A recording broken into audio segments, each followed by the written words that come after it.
পেছনে অনুসরণ করছে বাংলাদেশ অনূর্ধ্ব-23 জাতীয় ফুটবল দল, যারা আগামীকাল ভিয়েতনাম যাবে। সেখানে এফসি আন্ডার-23 সি গ্রুপের খেলা, 11 গ্রুপের 11 চ্যাম্পিয়ন এবং 4 বেস্ট রানার্স আপ যাবে চূড়ান্ত পর্বে।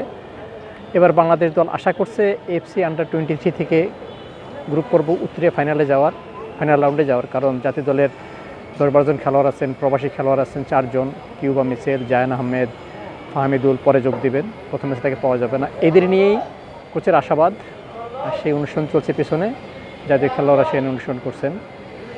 আমরা আশা করব মহিলা দল, সিনিয়র দল, অনূর্ধ্ব-20 দল যেভাবে এফসি আসরে চূড়ান্ত পর্বে উঠেছে, অনূর্ধ্ব-23 দলের জন্য ভিয়েতনাম, ইয়েমেন এবং সিঙ্গাপুরকে হারিয়ে 3 থেকে 9 সেপ্টেম্বরের ম্যাচগুলোতে জিতে যেন কোয়ালিফাই করে চূড়ান্ত পর্বে। এই আমাদের পিছনে অনুসরণ করছে অনূর্ধ্ব-23 দল জাতীয় স্টেডিয়ামে।